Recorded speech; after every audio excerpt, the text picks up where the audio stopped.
G'day. How are we all? Thank you for joining me. I decided to go live on a Sunday, but doing a bit of comedy, a bit of ancient comedy.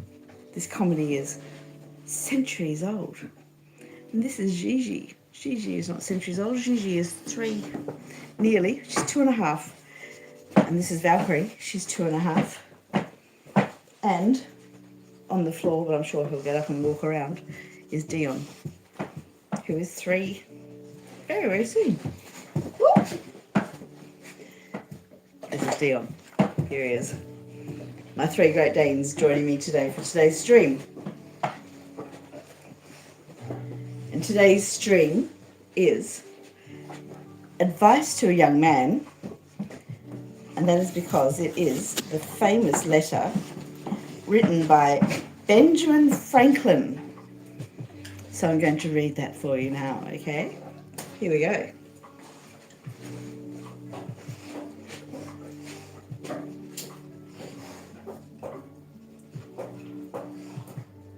Valkyrie, go and lie down. Valkyrie, lie down. Benjamin Franklin, advice to a young man on the choice of a mistress, 1745, June 25th.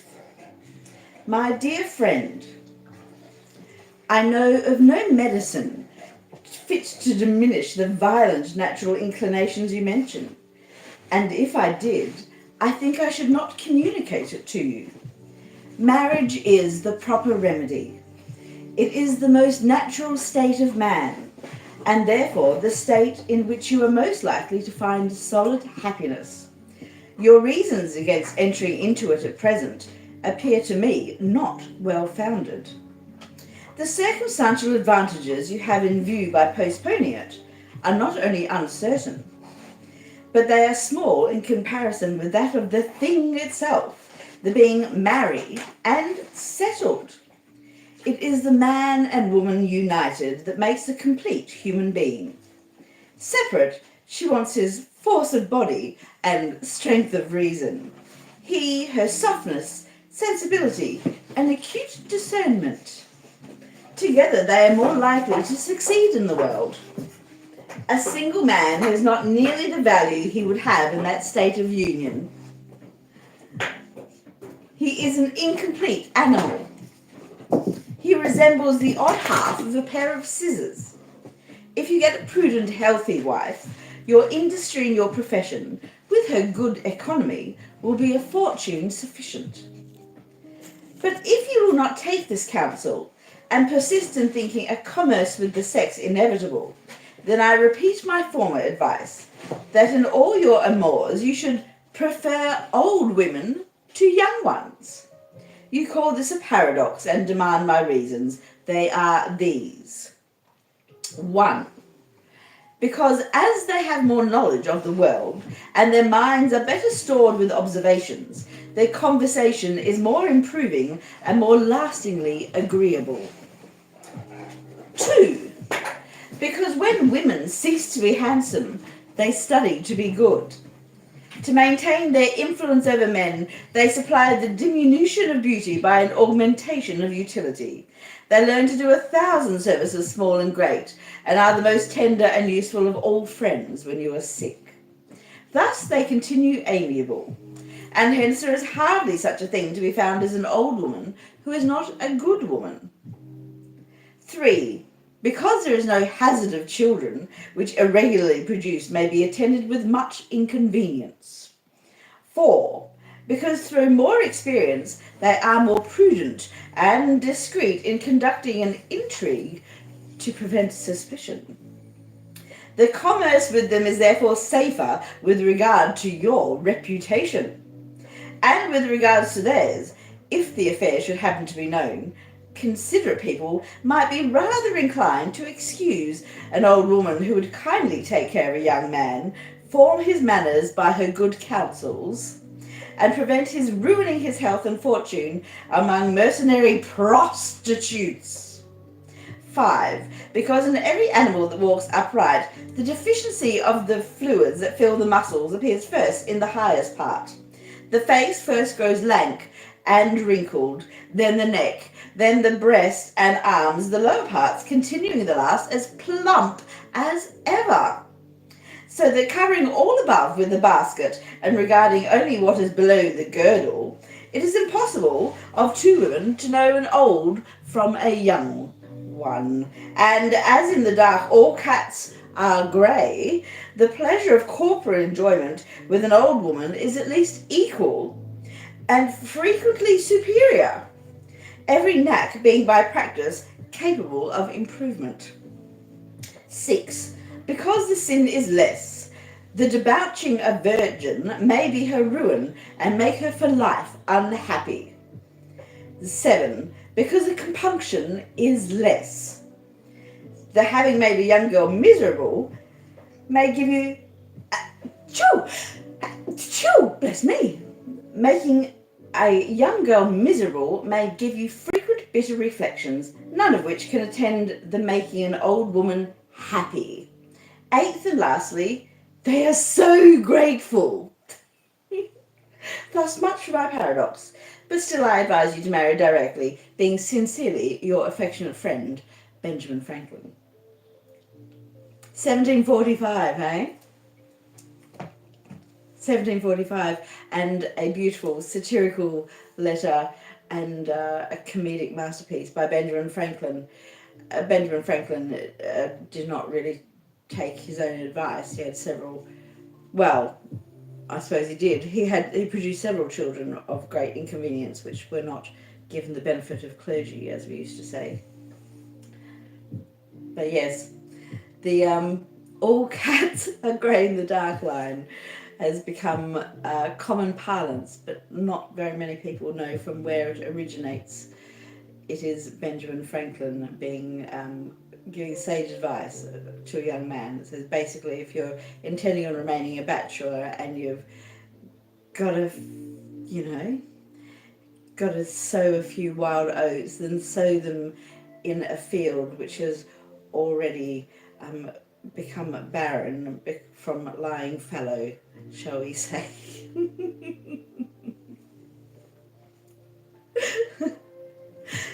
No, it is of course hilarious because in the 21st century, no one needs to get married at all for any reason. In those days, of course, no rights given to women, so they didn't have much choice on who to marry. Like, much has been said about the habit of marrying one's cousins from the next town until a generation or two ago, but at least you knew they were safe and you knew your family background. Nowadays you can make something off the internet and next thing you know you're in 48 hours mystery. They met online, and though he seemed handsome at first, even bringing her red roses on their first date, it seemed he was a different person once the wedding vows were said. How many times have you seen it on these true crime networks? So yes, there's no rules today in marriage, of course. I once met a wonderful woman about 20 years ago, and she was a divorced parent, and she had met another divorced parent. So she had 3 and he had 2 or something. They lived in the same city, and they wanted to be together forever, but they did not want to go through all the hassle of trying to make a blended family and move. They both were happy in each other in their own houses and things like that. So they got married and continued to live in their own houses, and they would take it day by day. And once the children grew and moved out, then they'd think about maybe if they could cohabit. But and when she was telling me this, I was only in my 30s, and I was like, yes. From observing older couples and grandparents and stuff, I had drawn the conclusion when I was only in my 20s, very early 20s, that in order for like a traditional, because people say tradition, but they generally mean like 3 generations of living memory. in the modern world, in enlightened civilization, for the traditional nuclear family of one man, one woman, two kids to work, one of you generally has to subvert their personality, unless one of you is already a moron. I don't mean a moron. I do mean a moron. I mean obedient. You've got a strong personality and a weak personality. You've got like someone who captain of the team and someone who follows. If you're both of strong personalities but you're of like minds, you might have a chance. But if you both have strong personalities, it's very rare that you're of like minds. So anyway, thankfully, nowadays in enlightened civilization, women do not have to rely on getting a husband in order to eat. You know, in the 1880s, housing was of such shortage in London, and there was no social welfare safety net. So if you were a young widow with children in London, there's only one way to earn tuppence for your room for the night, and that's why sex workers were referred to as the unfortunates, because unfortunately there was no other way they could literally earn a roof over their head just for the night. And in those days, never mind bed sits, never mind one room, it was 20 people to a room, and they used to just suspend a rope from one side of the one wall to the other, and there'd be 20 people standing upright but like hanging over the rope for support. They'd sleep standing on their feet, leaning over the rope for support, with exhaustion coming in from the slums of London with horse manure and human waste and general pollution and scraps thrown into the street, and then you'd come out of that and be lucky if you weren't assaulted while you attempted to sleep standing up over a rope in the 1880s. So thank heavens for social reformers like Charles Dickens and philanthropists in Ireland like Arthur Guinness, who set up social housing with the Ivy Corporation and things like that, so that people have choices. A man is no longer a plan.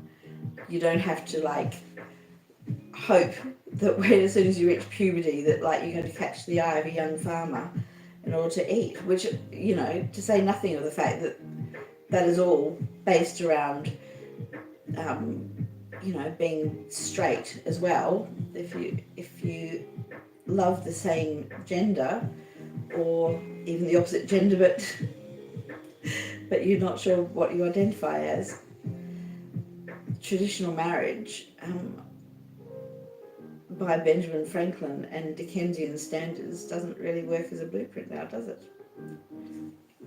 Which is why we need separation of church and state as our civilization evolves and becomes a bit more enlightened, to accept all people and all manners of relationships, as long as it's not involving animals and everyone's a consenting adult with a frontal lobe.